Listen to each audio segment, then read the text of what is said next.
Buenas tardes. Les damos la bienvenida a la Goethe-Schule y a la apertura de la muestra sobre la transición energética en Alemania, Energiewende, que estaremos presentando junto a la Embajada de la República Federal de Alemania en Buenos Aires y que estará expuesta en el colegio hasta el 3 de abril. Se trata de una actividad más de Goethe Plus, que busca fortalecer el espacio del encuentro de culturas, de formación y de vanguardia que la Goethe-Schule llevando adelante diferentes actividades vinculadas a la cultura, la innovación, el deporte y la conciencia social. Este programa se lleva adelante desde el 2017 gracias al aporte de sus patrocinadores. Queremos agradecer por su acompañamiento al Banco Superviel, Volkswagen Argentina, Pisos Alemanes, Plavicon, Transacciones Agentes de Valores y Uniforme Juvenilia.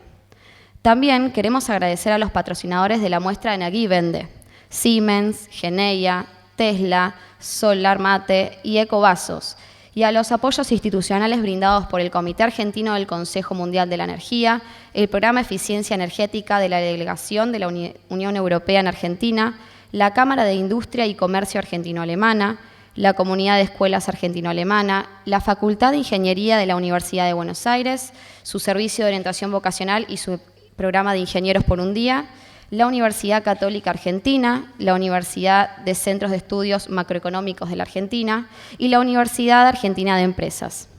Además, la exposición Energiewende compensará la huella de carbono generada por su consumo eléctrico durante los días del evento gracias al aporte de Bioelectrify. Energiewende significa transición energética.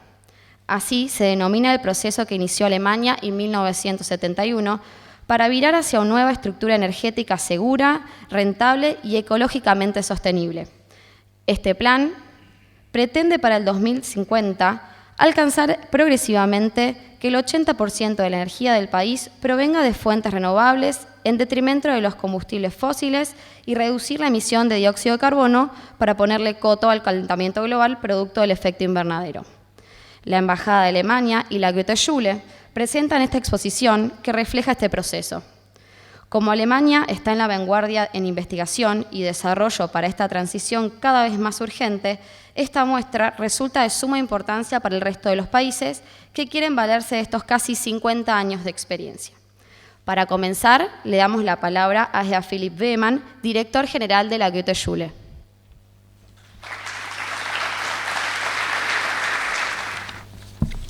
Buenas noches a todos. Les doy una muy cálida bienvenida en esta noche especial de mucha lluvia, pero también de la Energiewende. En particular, quisiera saludar al ministro de la Embajada de la República Federal de Alemania, señor Ralf Horlemann, al ingeniero señor Alejandro Gesino de la Fraunhofer Gesellschaft, a la decana de la Facultad de Ingeniería de la Universidad Católica, señora Norma Ciatti, al vicepresidente de la Comisión Directiva de la Goethe-Schule, señor Thomas Lösch, autoridades nacionales, provinciales, municipales, de la Embajada de la República Federal de Alemania y especialmente de Educación aquí presentes, padres, alumnos, exalumnos, amigos, vecinos, patrocinadores de la muestra y instituciones que apoyan la muestra. Me gusta más el hombre que escribe de acuerdo con lo que podría ser la moda que aquel que escribe a la moda. Con estas palabras, Georg Christoph Lichtenberg, el primo profesor alemán de física experimental en el siglo de las luces, nos dice algo con lo que seguramente todos en esta sala coinciden. Estamos aquí en una sociedad que no quiere estancarse, sino que mira hacia adelante. Y de la misma manera, todos en esta sala también coincidirán en que solo podremos poner nuestra mirada hacia el futuro si respetamos la naturaleza, si respetamos nuestro planeta. La dicotomía entre la producción de energía y el consumo de energía siempre me ha sido claro, como lo ha sido para muchas personas de mi generación.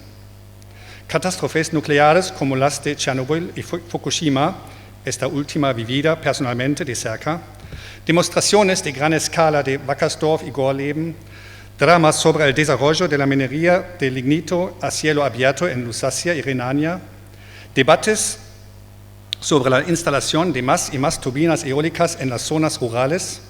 Todo esto me marcó desde mi juventud. Y como padre de 4 hijos, mi esposa y yo tenemos la ardua tarea de concientizar sobre el uso restringido del aire acondicionado, de apagar las luces o de cerrar las puertas. Después de todo, nosotros y muchos jóvenes también queremos ser conscientes del medio ambiente, pero cuando se trata de nuestra comodidad, todo se vuelve un poco difícil. En este contexto, ¿cómo se puede abordar el futuro? ¿Cómo podemos cambiar las actitudes?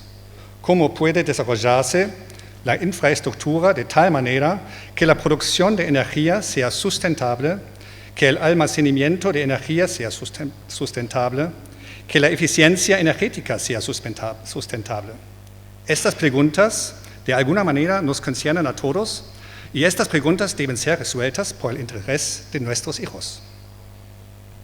Aquí es donde entra en juego la transición energética. Energiewende es el término alemán para la transición del uso insostenible de los combustibles fósiles y la energía nuclear a un suministro de energía sustentable mediante energías renovables, término que ha llegado al idioma global inglés como lo son los términos Kindergarten, Autobahn y Schnitzel. Alemania ha hecho más progresos en la reestructuración del sector eléctrico desde 2000 que probablemente cualquier otro país industrializado del mundo. Las razones de esto fueron el calentamiento global, pero también la naturaleza finita de los combustibles fósiles y los peligros de la energía nuclear fueron causas importantes.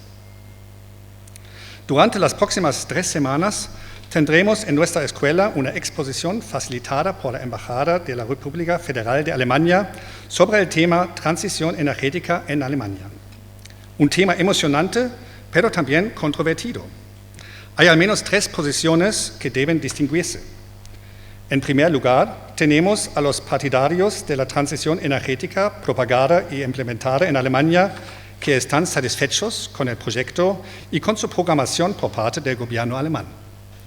Por otra parte, están los opositores a la transición energética, quienes creen que el innegable calentamiento global no es provocado por el hombre y por lo tanto, con la histeria que conlleva, no es viable desde el punto de vista económico ni se puede justificar en el aspecto ecológico.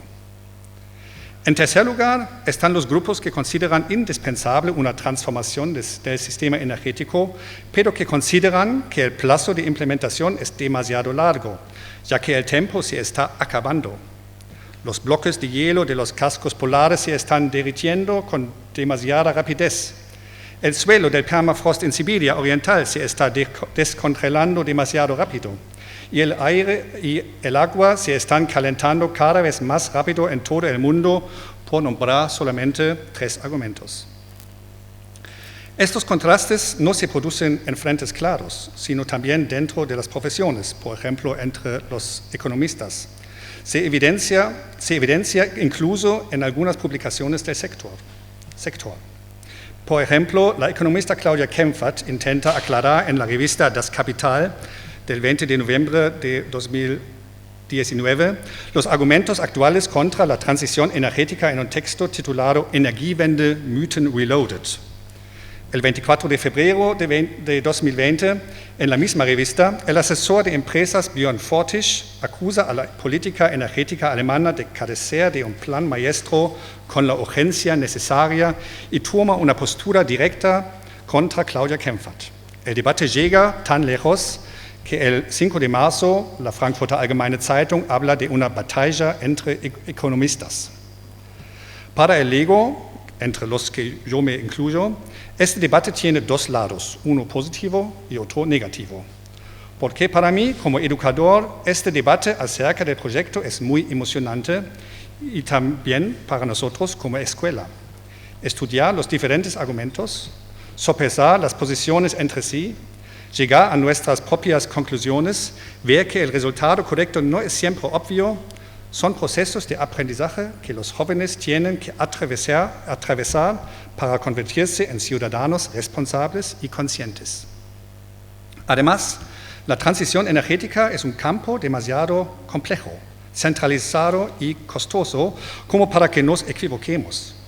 El desacuerdo entre los científicos, así como el hecho de que ni siquiera los economistas están de acuerdo entre ellos, me produce un sentimiento de incertidumbre muy profundo cuando pienso en el futuro de mis hijos, tanto en el aspecto económico como ecológico. Pero esta incertidumbre existe y esta exposición nos lleva a enfrentarnos a ella. Pero además, sin duda, tendrá una serie de efectos prácticos sobre la vida sustentable en nuestro colegio y nos mostrará lo que podemos hacer a pequeña escala para marcar la diferencia y contribuir con el cambio. Como institución social debemos abordar el tema de la energía consistente en profundidad, la autosuficiencia energética como institución pedagógica. Crear conciencia entre nuestras alumnas y alumnos desde el nivel inicial hasta los cursos superiores, enseñarles que los esfuerzos personales sirven, por ejemplo, el cálculo costo-beneficio en el uso de tecnologías, la reducción en la producción de basura o el consumo de productos regionales. Estas pueden ser contribuciones importantes para la transición energética. Este cambio contribuirá, sin duda, al objetivo de esta exposición. Al principio hubo una consulta sobre si estábamos interesados en una exposición sobre el tema transición energética.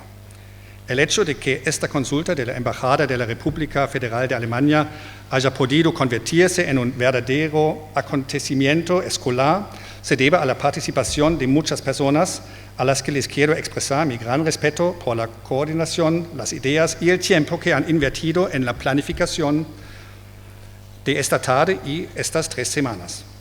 Habrá numerosos proyectos, ofreceremos visitas guiadas, escucharemos en conferencias y abriremos nuestras puertas para que la mayor cantidad de gente posible se involucre en este tema. Deseo que todos disfrutemos de esta exposición y espero que en los próximos días y semanas, a pesar del coronavirus, muchas alumnas y alumnos de nuestra escuela y de otras se involucren en este importante tema. Agradezco vuestro interés y vuestra presencia y nos deseo a todos una agradable, interesante y excitante velada para entender mejor, usando las palabras de Lichtenberg, lo que podría ser la moda. Muchas gracias. Estimados miembros de la comisión directiva, estimado director, señor Philipp Wiemann, estimados representantes del Instituto Fraunhofer, señor Alejandro Gesino y la señora Ulrike Fuchs, ¿está? No está, en absencia. Estimados invitados, padres, docentes y alumnos, muy buenas noches a todos. En nombre de la Embajada de Alemania, quiero darles la bienvenida a la muestra itinerante sobre la transición energética alemana, la Energiewende, una nueva palabra internacional. Permiso. Es un placer particular poder inaugurar la muestra en Argentina en este prestigioso colegio alemán, cuyos alumnos ya vienen trabajando estos temas desde hace varios años. Es una gran oportunidad poder llevar a cabo esta exposición en un lugar donde se educan las generaciones del futuro. Muchas gracias por su hospitalidad. A partir de la década de 1970, Alemania se convirtió gradualmente en un precursor en el desarrollo de energías renovables y eficiencia energética. Hoy sus avances son seguidos con mucho interés en todo el mundo, prácticamente. La política alemana discute los detalles acerca del cómo de la transición energética. El mercado eléctrico, capacidad de reserva, promoción de renovables. En cambio, no discute el principio, es decir, el qué de la Energiewende, porque tenemos casi un consenso en la sociedad sobre los objetivos de la transición energética, que son los siguientes. Número 1, la sustentabilidad de nuestro consumo energético y una contribución sustancial en la lucha contra el cambio climático. Y por segundo, en este contexto, el abandono de la energía nuclear para 2022 y el abandono del carbón para la generación de electricidad hasta el año 2038, que todavía es un poco controvertido en Alemania. Para la aceptación de la transición energética y en nuestra cooperación energética con otros países, es muy importante la experiencia alemana en la transición energética. Es posible conciliar la economía y la ecología. En realidad, la transición energética es una fuerza innovadora y ha creado cientos de miles de nuevos empleos en Alemania. Hoy en día, Alemania es un líder tecnológico en el ámbito de energías renovables y eficiencia energética. A su vez, más de 140 países buscan ampliar y fortalecer sus energías renovables. A través de la cooperación argentina-alemana, queremos contribuir a la eficiencia energética y al desarrollo de las energías renovables en el país.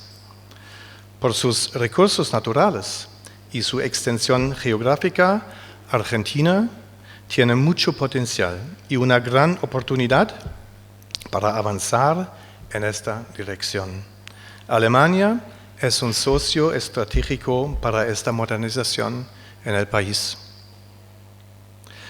La muestra que verán aquí a partir de hoy y durante las próximas 2 o 3 semanas, muy bien, mejor, 3, da respuesta a muchas preguntas que surgen en relación a esta transición. También para Argentina, por ejemplo, ¿cómo puede generar beneficios económicos el uso de energías renovables? ¿Cómo podemos maximizar el gran potencial de la eficiencia energética? ¿Y por qué esta transición es un camino transitable y necesario, inclusive para economías más débiles que la alemana? Esperamos que la muestra les aclare dudas y que también les genere más preguntas en cuanto a los desafíos de una transición hacia la sostenibilidad energética del futuro. Antes de finalizar, me complace poder transmitirles, en nombre de la expresidenta de la Comisión de Relaciones Exteriores y Culto de la Honorable Cámara de Diputados de la Nación, la señora Cornelia Schmid-Lehmann, sus más cordiales saludos. Lamenta mucho no poder estar presente esta noche aquí y les envía el siguiente mensaje. Esta actividad, el cambio energético, no es una más, sino que es una iniciativa trascendental que aspira a contribuir a uno de los mayores desafíos de la humanidad. Estoy 100% de acuerdo. Nuevamente, muchas gracias al Colegio Goethe por su compromiso desde el primer momento y el gran apoyo brindado para exhibir la muestra. Y muchas gracias a todos ustedes por venir esta noche, pese a la lluvia y pese al virus. Muchas gracias. A continuación, presentará la muestra el ingeniero Alejandro Gesino. Tras haber obtenido el título de PhD con honores de la Facultad de Ingeniería Eléctrica y Ciencias de la Computación de la Universidad de Kassel, Alemania, Alejandro se ha desempeñado como investigador en el Centro de Investigación alemán Fraunhofer Gesellschaft y luego continuó su carrera en los operadores de red eléctricos alemanes Amprion y TenneT. Además, su desempeño como codirector para ENTSO-E en Bruselas, la Red Europea de Administradores de Sistemas Eléctricos, en el Grupo de Trabajo Diseño de Mercados y Energía Renovable. Alejandro ha sido también profesor invitado de la Universidad Politécnica de Stralsund, Alemania, y docente de la Renewable Energies Academy en Berlín. Actualmente se desempeña como asesor para Argentina del Instituto Alemán Fraunhofer Gesellschaft. Invitamos, por favor, a subir al escenario al señor Gesino. Antes que nada, me permito agradecer al Colegio Goethe-Schule y a la Embajada por esta cordial y afectuosa invitación. Tuve la suerte de participar en una expo similar en Córdoba el año pasado, así que para mí es un gusto poder estar aquí. Muchas gracias. ¿Puedo utilizar esto? ¿Vale? El motivo de esta presentación es simplemente tratar de hacer una revisión de qué se trata el Energiewende. Las definiciones que hemos escuchado recientemente son exactamente lo que estamos hablando en este punto. Y me gustaría empezar con que estamos hablando de una transformación sociocultural. No estamos hablando de ingeniería en principio, no estamos hablando de mejores molinos, paneles solares, autos eléctricos. Estamos hablando de un concepto, de una forma de vida en una sociedad y con una cultura determinada, con un objetivo de largo plazo que requiere objetivos de corto plazo. Esa es la definición inicial de la Energiewende. Eso es por lo cual Alemania lleva más de 40 años trabajando en el tema, y es cierto que Alemania ha invertido una gran cantidad de dinero, pero Alemania también ya ha visto sus beneficios del dinero público invertido en la Energiewende, dentro de la sociedad alemana. Y es un poco el objetivo de mi presentación de hoy. Básicamente la principal idea mía de hoy era presentarles brevemente de qué se trató la Energiewende, qué hitos sucedieron desde los años 70. El primer hito que se tiene registro es una publicación de un libro que se llamó Ende oder Wende en 1968. Allí es donde la palabra Wende se relaciona con energía. Y ese es el primer planteo formal que se desarrolla en un libro que se estima se había empezado a escribir 1 o 2 años antes. La publicación es de 1968 y a partir de ahí comienzan una serie de movimientos en Alemania. Es importante entender que esta filmina y la filmina que sigue no son hitos aislados. Cada hito que ustedes van viendo se va sumando al anterior. Se inician una serie de movimientos los cuales arrastran inercia todos juntos. Algunos dentro de la sociedad alemana y otros externos a la sociedad alemana, como lo fueron los incidentes nucleares de Fukushima y Chernobyl. En 1970 se inician los movimientos antinucleares. Básicamente un movimiento en alemán Atom Nein Danke, seguramente han visto el logo, es un átomo con un contexto irónico inclusive, porque el logo es un átomo simpático y el alemán dice no gracias, no quiero esto. Las dos crisis del petróleo, 1973 y 1979, lo que empiezan a contarle a la sociedad alemana, que estaba fuertemente expuesta al mercado por no tener subsidios, por estar expuesta a las variaciones de mercado, como lo sucede hoy en día, lo cual es bueno para la economía, pero cuando uno es dependiente de combustibles fósiles, eso genera una incertidumbre económica, como lo fueron en el año 73 y el año 79, lo que hacía era convencerlos de que estaban en el camino correcto. ¿Por qué? Porque la dependencia de los combustibles fósiles ya en esa época les mostraba a la economía alemana que algo había que cambiar. Ende oder Wende. Eso es lo que les estaba mostrando. En el 1974 se crea la Agencia Federal de Medio Ambiente, que luego veremos que sigue evolucionando. Por eso yo les comentaba esto de que cada uno de estos hitos no empieza y termina en el año que lo menciono, sino que lo tenemos que ver como una gran marea que va avanzando y que va arrastrando socialmente el cambio sociocultural con el que yo empezaba a hablar. Sucede en 1986 el accidente nuclear en Chernobyl y se crea el Ministerio de Medio Ambiente, Conservación Natural y Seguridad Nuclear. Fíjense las tres cosas que se están mezclando allí. Medio ambiente, conservación natural y seguridad nuclear. Finalmente, en 1991 se prueba el acto de tarifa de entrada, la ley de tarifa de entrada. Cuando uno da clases de historia de la energía, esto es uno de los hechos más relevantes que hay desde el punto de vista regulatorio. Alemania es un poco más amplio, esta filmina simplemente es un resumen, hay mucho más hitos aquí, traté de ser lo más escueto posible. Fue el primer modelo regulatorio del que se tenga memoria en el globo que haya sido exitoso respecto de la producción de energía eólica. Es decir, en 1991 Alemania ya había pasado por una serie de fases de investigación y desarrollo, hablamos de los años 70, en las cuales se testearon en universidades, en centros de investigación, diferentes tipos de molinos de aerogeneradores, porque el camino era ese. Es un poco lo que escuchábamos recién, el camino se inició, no se discute la dirección, se discute en algunos casos el cómo, pero no el fondo. Esa ley de tarifa de entrada básicamente le permitía a cualquier generador de energías renovables conectarse y el operador de red debía construir la red hasta ese punto, que era un caso muy importante. ¿Por qué? Porque hoy en un proyecto de energía renovable, parte de los costos del dueño del parque es la red hasta el punto de conexión, que aparte es una red pública, con lo cual puede otra persona en teoría conectarse a esa red, con lo cual hay que agregar un activo a la planilla Excel del parque eólico que es, digamos, no es un activo no productivo, ¿sí? El parque eólico produce, la red no. Esta ley le garantizaba desde el momento de conexión 90 euros por megavatio hora. ¿Qué sucede? Alemania ya lo había indicado, Alemania iba camino a los mercados, lo escuchábamos también recién. Un gran tema de debate en Alemania es el diseño de los mercados, cómo los mercados están diseñados, de qué modo, cómo se integra Alemania al EPEX, que es el mercado de energía europeo, qué sucede con el day ahead, qué sucede con el intraday, qué sucede con la liquidez de ambos mercados en verano y en invierno, qué energías participan de un modo, qué energías participan del otro, cuándo se interviene el mercado. En 1998 se liberaliza el mercado de energía. ¿Qué significa? Las reglas cambian.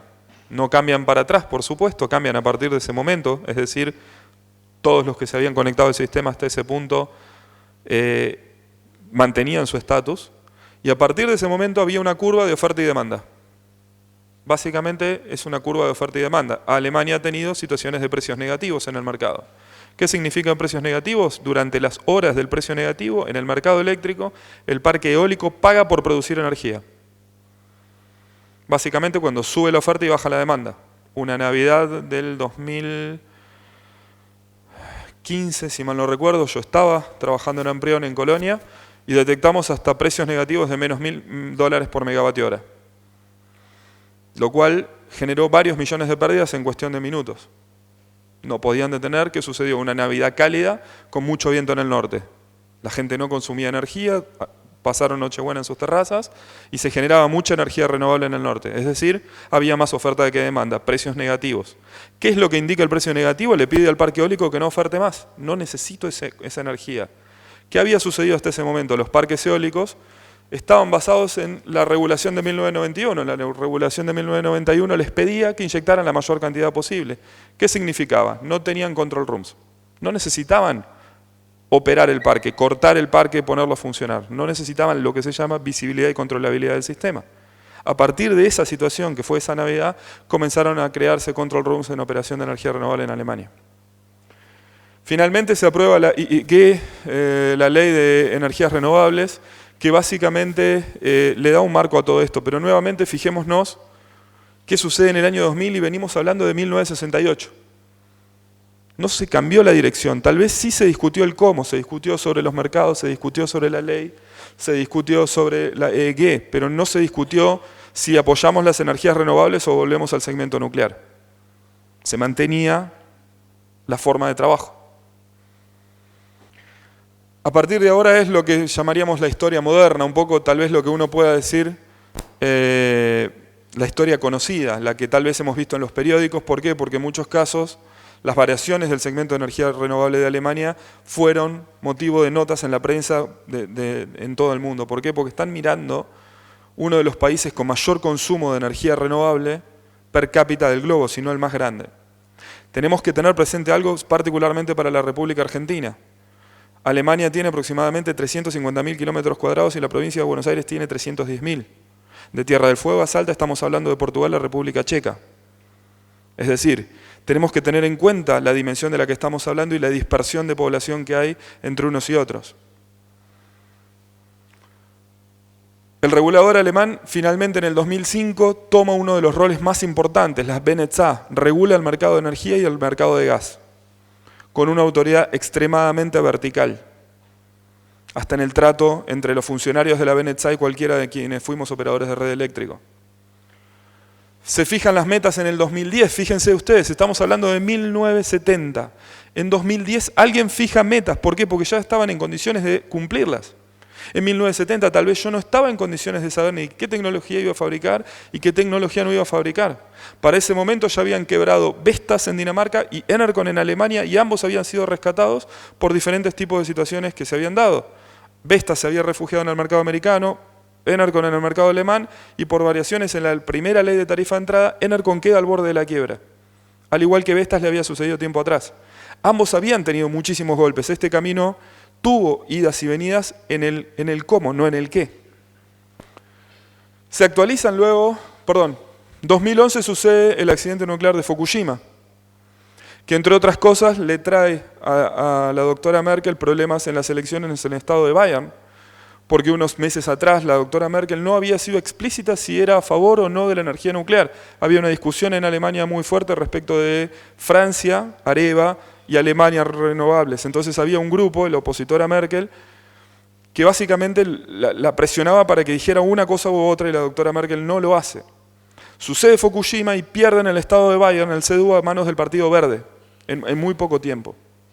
Lo cual le muestra no solo al partido de CDU de la doctora Merkel, sino a todo el entorno político lo que puede pasar si un político toma una decisión equivocada o al menos no es lo suficientemente explícito, que es lo que interpretó el votante alemán en esa ocasión. Sucede inmediatamente el pedido a los operadores de red. En esa época yo lo viví, trabajaba en Colonia, en el operador de red Amprion, en Brauweiler, y le piden a los 4 operadores de red que preparemos el modelo de simulación para la desconexión completa de toda la energía nuclear de Alemania. ¿Eso en qué periodo se podía hacer? La desconexión de plantas nucleares básicamente lo que significa es la desconexión de grandes volúmenes de energía, un bloque, porque no es variable. Con lo cual hay que tener mucho cuidado cuando uno retira de un país con 90 millones de habitantes esa cantidad de energía en el sistema, porque no se puede retirar de un día para el otro. Con lo cual se prepara un plan de desconexión, se generaron una serie de modelos y simulaciones y se entregó el informe diciendo que los 4 operadores de red alemanes, NBW, TenneT, Amprion y 50 Hz, estaban de acuerdo, daban el ok si eso se hacía en ese periodo, que es lo que se aprobó con el cierre al 2022. A partir de ahí se actualizan las metas en 2013. ¿Por qué? Porque Alemania estaba sobrecumpliendo la meta. Nuevamente, habíamos tenido varios cambios de mercados, habíamos tenido cambios en la tarifa de entrada, habíamos incorporado al regulador alemán, habíamos generado metas y el mercado seguía reaccionando. Y finalmente se realiza el Plan Nacional de Acción en Eficiencia Energética y lo que se permite la primera subasta de energía eólica y energía nuclear. ¿Por qué esto es importante? Porque esto es lo que a veces nosotros entendemos cuando alguien subasta desde el Estado, se dice que al inversor no le conviene. ¿Qué significa subastar? Desarrollo mi parque eólico, otra empresa desarrolla el suyo y ambos ofertamos y el Estado decide cuál comprar, pero los costos de desarrollo, casi 800, 600 mil dólares, no están garantizados que yo los recupere porque no sé si voy a tener mi contrato de compra de energía. ¿En qué momento lo hace esto Alemania y de qué manera? Desde el momento que tenía cierta base. Hoy Alemania está alrededor de los 110 gigavatios de energía renovable, prácticamente 50% solar, 50% eólico, descontando lo que es offshore. Entendamos que Alemania está en latitud norte, parecida a lo que sería Comodoro Rivadavia en latitud sur, y tiene 50.2 gigavatios de energía solar. Esos 50 gigavatios de energía solar, es decir, 50.000 megavatios de energía solar únicamente, el 97.3% es domiciliario, es decir, prácticamente todo tejado. No disponen de zonas como nosotros en Jujuy y Salta, donde una planta de 300, 400, 500 megavatios es viable. Ya para finalizar un poco de lo que hablaba el señor ministro respecto de las consecuencias. ¿Qué sucede cuando uno aplica la Energiewende? ¿Cuáles son los beneficios? Hablamos de la sustentabilidad económica y medioambiental. No estamos hablando exclusivamente de la reducción de emisiones de dióxido de carbono. Estamos hablando básicamente de ser disruptivos respecto del modo que uno combate lo que se llama el déficit fiscal. estamos utilizando tecnologías que terminan siendo más económicas desde el punto de vista financiero. No estamos hablando de emisiones de dióxido de carbono, que por supuesto lo existen. ¿Cuál es la actualidad alemana? Un poco esto es un mapa incluyendo el año 2019. Acá empiezan a ver ustedes a partir de las fechas que yo les comentaba recién, 2009, 2010, 2011, en adelante, la reducción de energía nuclear, que va a ser progresiva hasta su desconexión en el 2022. Y por supuesto la ampliación sobre todo de energía eólica y energía solar. Esto simplemente es para confirmar un poco lo que veíamos. Esto se trata de energía, esto es la generación, y básicamente lo que ven aquí claramente es qué sucedió con la energía renovable. Aquí están todas las fuentes de energía renovable. Lo importante es que vean a partir de cuándo comienza la rampa. Fíjense, esto es 1990. Yo les hablé a ustedes de 1970. ¿Sí? Les hablo de crisis que sucedieron, que generaron situaciones a los principales fabricantes. En la época no había tantos como hay hoy en día. Y fíjense a partir de qué momento comienza a crecer. Y vean los modelos regulatorios. Básicamente el marco regulatorio, que es lo que permite a la empresa tener una inversión de largo plazo, es la que genera esta rampa. ¿Sí? Pero si estamos hablando de 100 gigavatios de energía renovable, estamos hablando no menos de 140.000 millones de euros de inversión en hardware, solo en equipos, más todo el mercado. Es dable suponer que eso se multiplica por 5.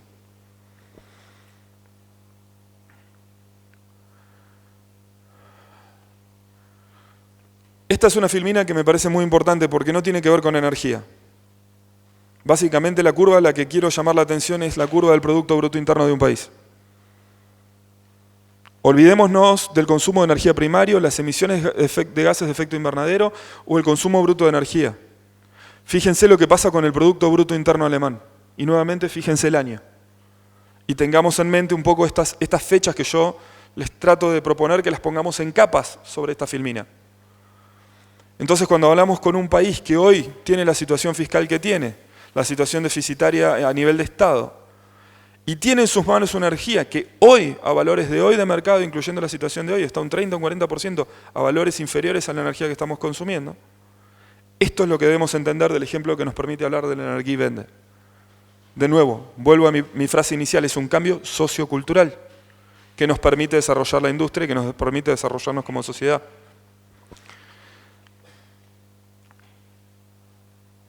Un detalle importante, cuando hablamos de reemplazo de fuentes de generación variable por fuentes convencionales, tenemos que tener presente que ninguna de las fuentes de energía renovable por sí sola es la solución en sí misma. ¿Me explico?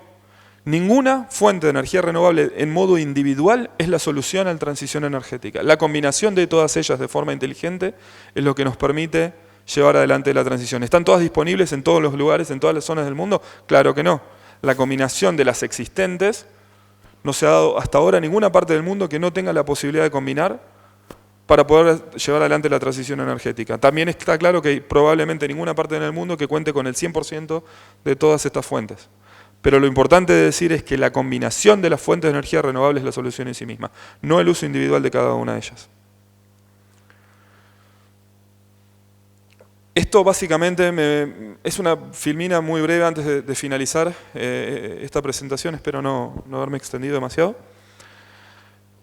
Claramente cuando hablamos en una institución educativa como es el Goethe-Schule, o cuando tuve la charla similar en la UBA el año pasado, uno habla, bueno, las energías renovables son ingeniería o tal vez algo de derecho, y alguien tal vez diga ciencias económicas, pero ciencias del ambiente, ciencias de la educación, y un detalle con lo que se llama psicología social, no está presente.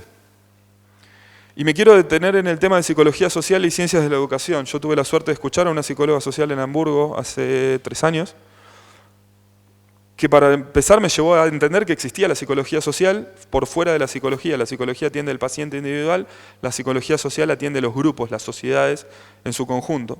Y básicamente lo que trata es de cómo reacciona una sociedad ante la irrupción, ante una situación disruptiva con nuevas tecnologías. Cuando uno le presentan algo que no sabe lo que hace, tiene un gesto de decir ¿qué es esto? Y tal vez retrocede un paso porque no sabe de qué se trata.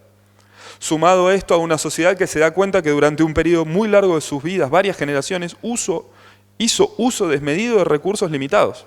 Es decir, afectó la vida de las generaciones futuras, financiera y medioambientalmente, no únicamente medioambientalmente. Con lo cual empieza a suceder que las energías renovables llaman la atención no solo de lo que diríamos típicamente los ingenieros, sino de un conjunto que termina moviendo en la sociedad desde emprendedores, startups, pequeñas y medianas y grandes industrias y empresas nacionales, multinacionales, universidades y centros de investigación. Todo esto es lo que se activa y todo esto es lo que genera esa curva virtuosa que yo les mostraba.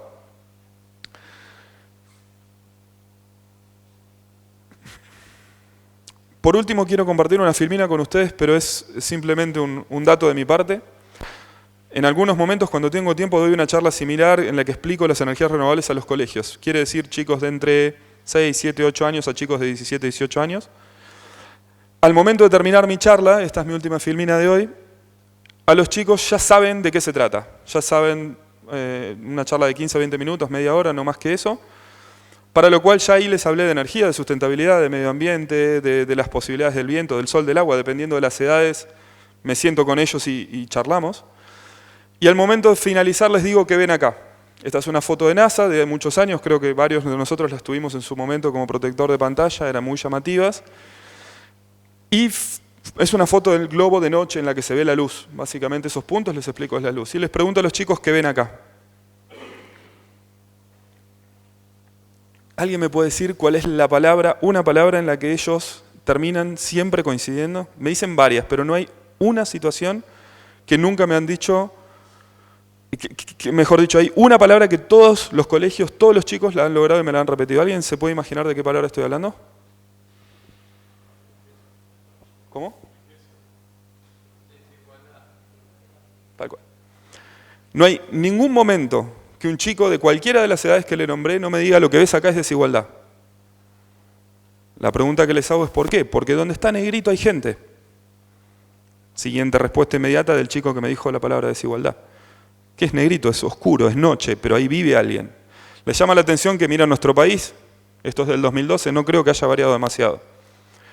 Y de eso se trata el cambio sociocultural, y por eso esta es normalmente mi última filmina, en la que hablamos del cambio sociocultural. ¿Qué es lo que vamos a ver en la Expo? ¿Qué sucedió desde 1968, 1970 en adelante? Un cambio sociocultural que se vio reflejado en aquella National Geographic en nuestra casa, donde veíamos la foto de un molino Enercon, probablemente. ¿Qué es lo que nos llamó la atención? Sacar energía del viento, probablemente, pero se trató de un cambio sociocultural, vivir con lo nuestro. Por último, para despedirme, quería nuevamente agradecerles al Colegio Goethe-Schule y a la Embajada. Para mí es un verdadero placer estar aquí con todos ustedes. Y si hay alguna duda, por supuesto estoy a disposición. Y bueno, si no, esto ha sido todo por hoy. Muchas gracias.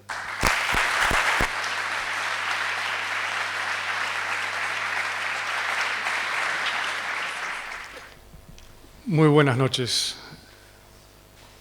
En nombre de la Asociación Escolar Goethe, doy la bienvenida a nuestros distinguidos invitados, patrocinadores, colegas de diversos colegios, disertantes y participantes, especialmente al ministro de la Embajada de la República Federal de Alemania de Buenos Aires, el señor Ralf Horlemann, al doctor Alejandro Gesino, asesor para América Latina del Instituto Fraunhofer, organización creada hace 70 años para contribuir en la reconstrucción económica de la Alemania de posguerra y el instituto de investigación aplicada más grande de Europa y tal vez del mundo. A los directores del colegio, el señor Philipp Bemann y directores varios, muchas gracias por estar, por acompañarnos. La muestra y exposición Energiewende, dedicada a la transición energética en Alemania, se llevará a cabo del 11 de marzo hasta el 3 de abril y es presentada por la Embajada y el colegio. Querríamos aprovechar esta oportunidad para manifestarle al doctor Gesino nuestro agradecimiento y es por ello que queríamos hacerle entrega de un pequeño presente como símbolo de reconocimiento y aprecio.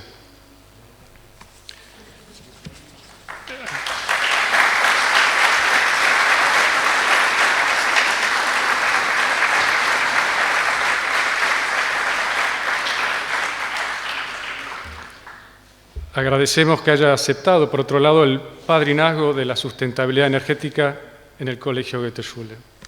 Muchas gracias.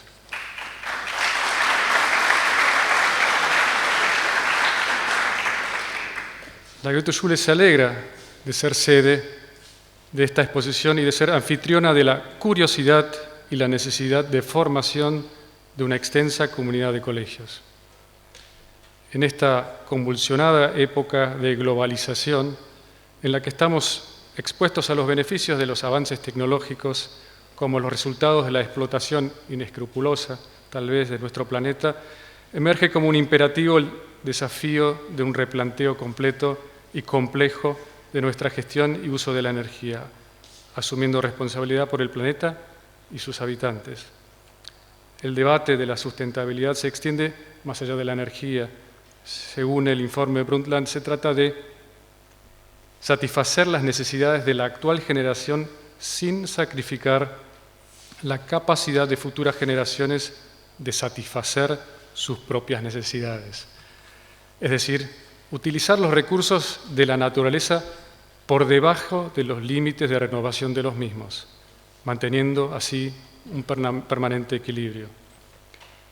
La sustentabilidad se expanderá no solo al ámbito de la renovación energética, estará atada también a la sustentabilidad económica, social y tal vez emocional, que permita a nuestras futuras generaciones disfrutar del respeto mutuo con y en el medio ambiente.